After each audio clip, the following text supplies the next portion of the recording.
You know, the Bond games were never really about first-person shooting. I mean, look at this. Cars that shoot rockets, snowmobiles that have turrets, women that wear very little clothing, even in the snow. Why do you always seem to end up on top? A lower center of gravity? Come on, it's not a shooter, it's a simulation about how to be a scoundrel. Scoundrel simulator. It's James Bond 007, Nightfire.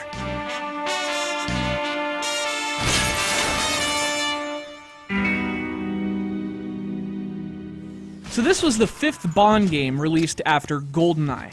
You know, the 1997 classic that just defined a platform and redefined a genre. No big deal. Actually, it was a huge deal. And as with any game that brings that kind of legacy, GoldenEye also brought some expectations. Unreasonable expectations for every 007 game that would come after it, including 007 Nightfire. And that's why sometimes it's a good idea to go back and play games you've written off, you know? I mean, no Bond game will ever be GoldenEye. It's not fair to expect that. But I think for a long time, that's what a lot of us did. We expected GoldenEye. That's what I did. I wrote off Nightfire in 2002. But more than a decade later, here I am. I finally played it again. Only this time I left those expectations back in 1997. I had fair expectations. And you know what? Nightfire exceeded them.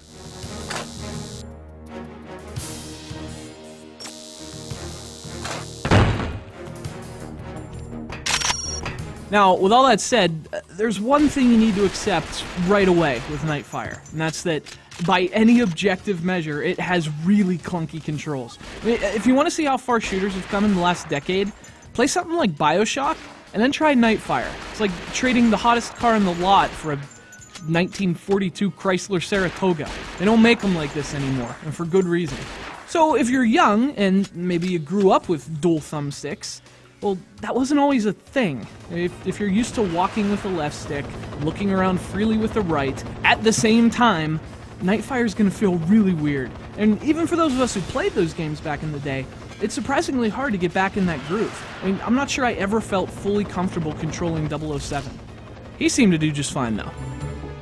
James! Oh. You're the deep cover agent? It's not as deep as it looks.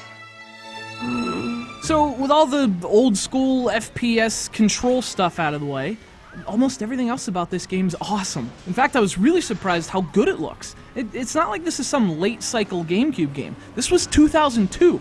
The system was only a year old, but Nightfire was already pulling off some impressive stuff. And as a side note for Nintendo fans, it really shows you how lazy most developers were with their Wii games. That Nightfire on the GameCube looks as good or better than a lot of Wii games. And that polish carries over to the audio. Nightfire sounds as good as it looks.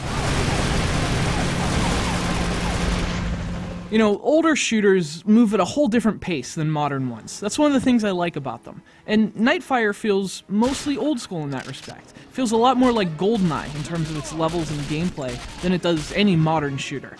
It's a matter of getting a grip on the game. Like, literally. If you can get used to the decade-old controls, this is a really fun shooter and a fantastic addition to your GameCube library. And by the way, huge thanks to our pal Kevin from Jersey City, New Jersey for sending it in. I hadn't thought about this game in years, and if it wasn't for him, I would have never had this come-to-Bond moment. Nightfire would be a terrible GoldenEye, but it's a pretty good Nightfire.